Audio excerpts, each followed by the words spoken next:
Hi, what's up? It's Micah. So the last time I posted a video, it was about a month ago. I just want to say thank you guys so much for the ongoing support that I've received since I posted my last video, which I don't want to talk about too much because it does contain very sensitive topics that I know people are going to get triggered by. So again, I want to thank each and every single one of you guys so much for all the love and all the support from my last video. It really means a lot that, as isolating as it is to experience something that is traumatic, I'm just happy that I'm not the only person that's gone through this. And yeah, I don't know what else to say but to thank you guys and appreciate you guys for supporting me and for being there for me. So I want to thank you guys so much for all that. I swear there are all these dust particles everywhere. It's annoying me. But anyways, I recently was a part of the Audius X Bitbird remix contest, which I unfortunately did not win, which is a bummer. But, I wanted to show you my process anyways because I just really want to share, how I came up with this track, how I came up with, the sound design, and how I incorporated each sample that was being used. Let me tell you a little bit more about the contest. So if you guys don't know what Audius or Bitbird is like a collective slash label owned by henlo. I know a couple of my friends as well as artists that I know that have released music under Bitbird, and they have a really good selection of artists, and it's lit. You know what I mean? And if you guys don't know what Audius, I've already talked about a long time ago, but if you guys don't know, Audius is a pretty fairly new platform that was released 2 years ago. And what it is that it's a community based music app where they are the first to be run by cryptocurrency and have their own blockchain, I guess, in which they have this thing called audio tokens. And audio tokens are basically their own like cryptocurrency as a way for artists to have an easier time making money while monetizing their work. And I love that so much. I actually have, made a pretty good amount of money through Audius. And they have also given me many opportunities in the past. They had me at their first, or one of their first live stream festivals, which was also the first ever live stream music festival that I've ever been in. And so I really have to give credits to Audius for believing in me and for, even recognizing my work and appreciating my work, as well as people in my position that, really just want their shit heard. And so I really want to give huge credits to them. So basically, Audius and Bitbird were hosting a remix contest in which you have to use 5 samples from their sample pack that I forgot what the word was called, but they had a folder of 5 samples that we are required to use for the submission. And first place wins $250 plus free merch and free plugin licenses for a year maybe. And then second and third place is kind of the same thing. Here are 5 of the samples that I will show you right now.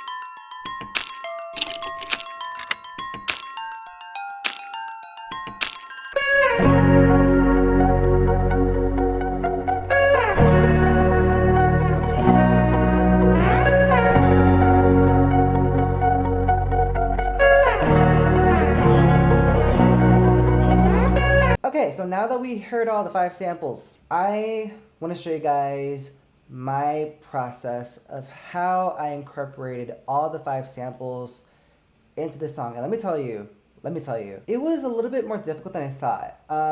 This is probably one of the reasons why I don't really take part in remix contests, because of how stressful it is. And also, I never win anything. And I know that winning doesn't mean everything, but it would just be nice.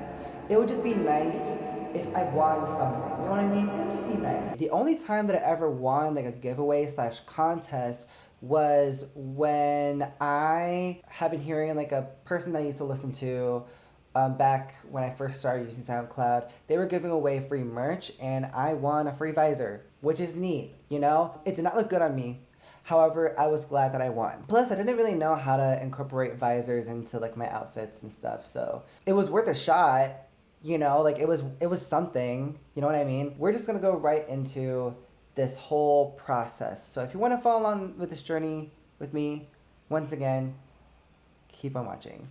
So here we are. This is the project file. Okay, for the intro track, I used this guitar sample right here. So what I did was I changed a little bit of the tempo and I also the pitch slash key to each and every single or almost each and every sample just so that everything stays cohesive. And honestly, that process was a bit of a pain in the ass to do, but you know, I can't complain. I signed up for this. So I did pitch bend, not pitch bend, what am I talking about?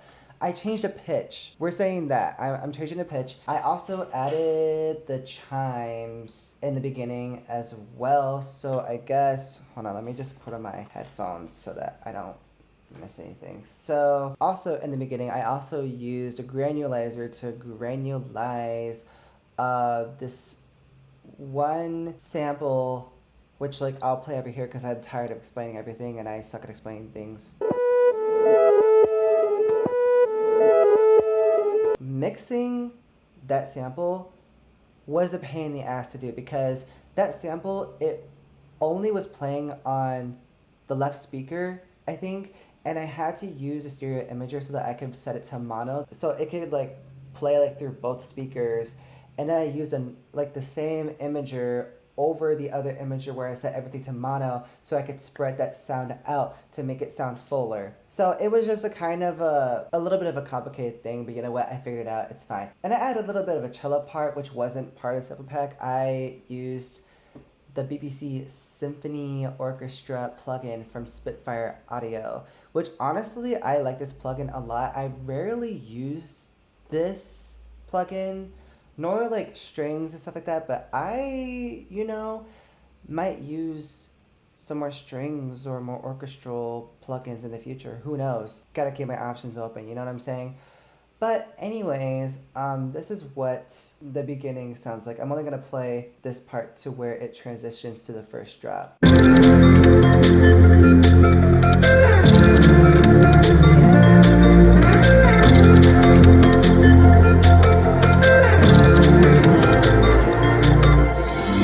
For the first drop, for the transition, I added this one synth sample, which I'll play somewhere.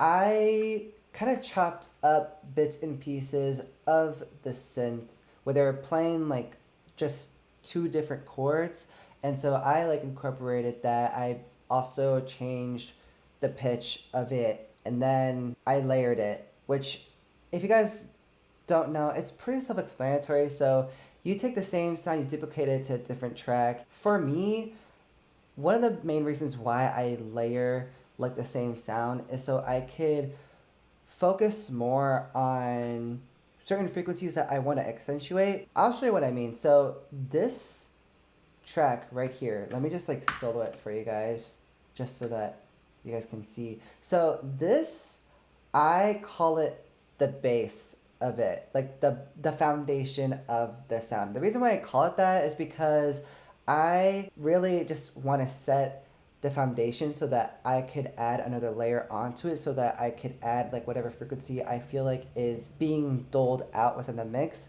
So for me, in order to, you know, still keep whatever sound I'm working with present, I usually layer it so that it doesn't get lost within the mix, so that like any other sound playing doesn't interfere with the volume and the loudness of like whatever sound I'm using. You notice how I really just don't know how to explain everything? I apologize in advance, but like, that's the best way I could put it. So, this is what this sample sounds like with only just the foundation layer, I guess.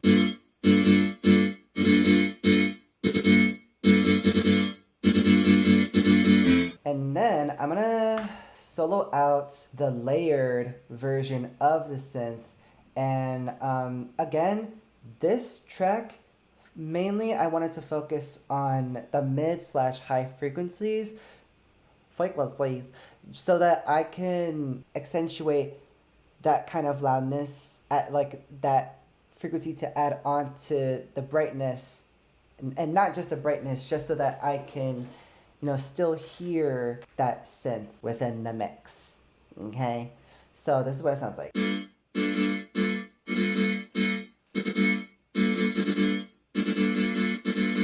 And this is what they sound like all together.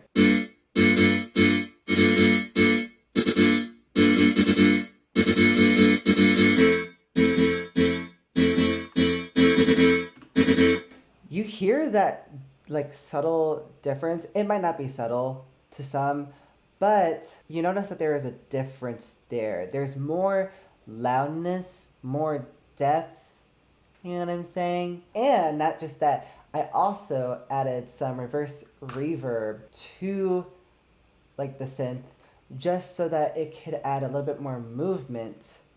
Okay? So if I just left only these tracks and not with the reverse effect, then it would just sound repetitive and honestly boring. So I'll just like play that part from the very beginning.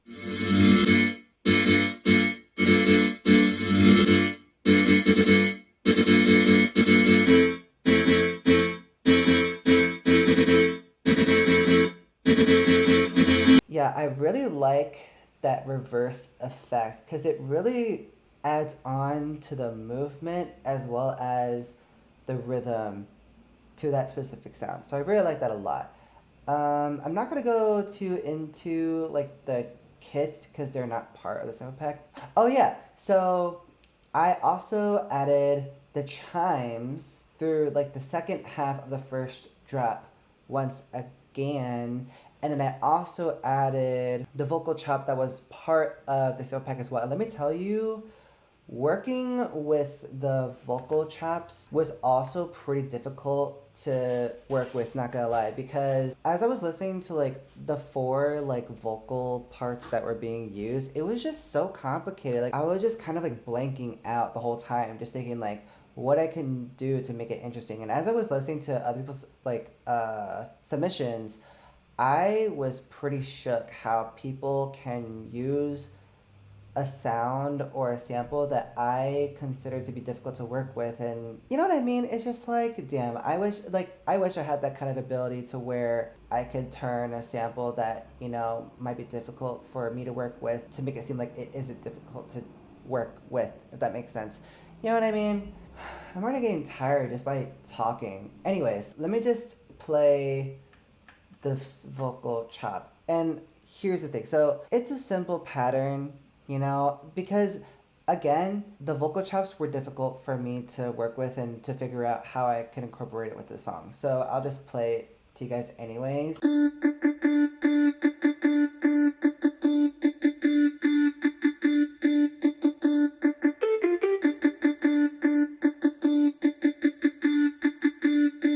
And you guys might notice that there is a little bit of like a texture kind of thing. Well, the reason for that is because I used Vital, which is a plugin made by Matt Title, and I'm not gonna open it because for some reason, every time I open Vital through like this TV monitor that I'm using, it just looks so glitchy. Like everything's just all over the place. Like if I open it right now, like if I move it right over here, what is that?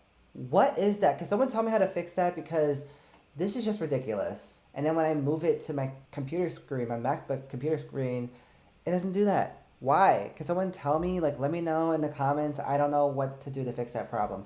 But yeah, I added this like filter and I automated it to where I use like this notch bend.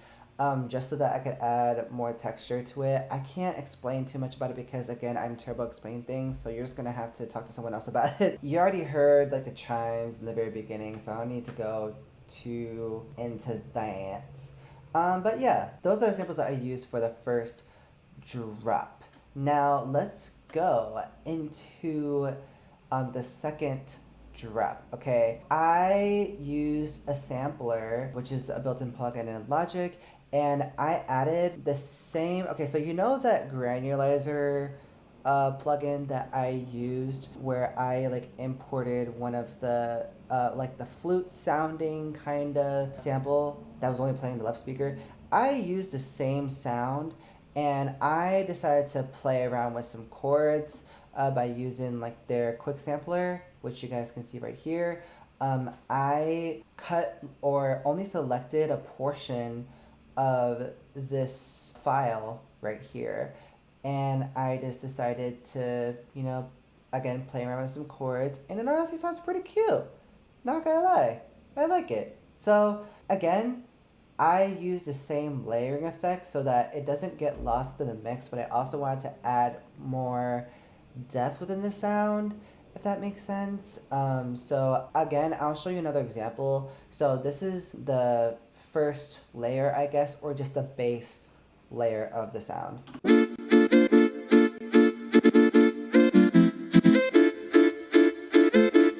Okay, and then this is the other layer that I was talking about.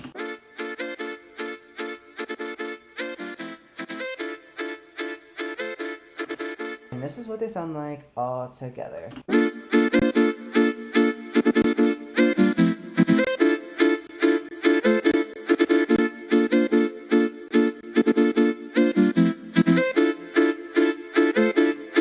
Like, you can tell that without this layer, it just doesn't sound bright, and I wanted it to sound a little bit brighter, but also like doesn't get lost in the mix. Okay, so that's what I did.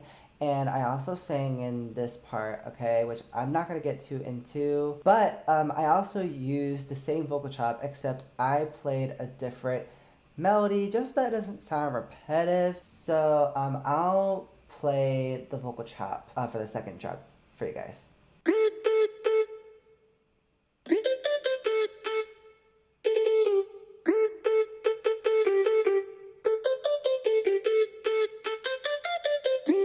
I think that's pretty much all I want to talk about for this remix competition thingy, how I came up with all of the tracks and whatnot. That's pretty much it for this video. Thank you guys so much for watching if you made it this far. I really truly appreciate you guys for supporting my content, and if you want to see more content like this, you can subscribe to my channel and turn your post notifications so you guys know when to post a new video. You can also follow my vlog channel where I just talk about whatever I want and just post some random stuff at random times. Probably the same thing with this main channel. I mean, I don't know where this channel is going to go, but you know, at least I'm coming back slowly, and that's really all that matters. You can also follow my social medias as well as the podcast, which will be in the description below. So you guys can, you know, do what you want, do what you will. But yeah, that's pretty much it. Once again, thank you guys so much for watching. I love you guys so, so much. Stay safe. And until then, I'll see you guys in the next one. Bye, guys.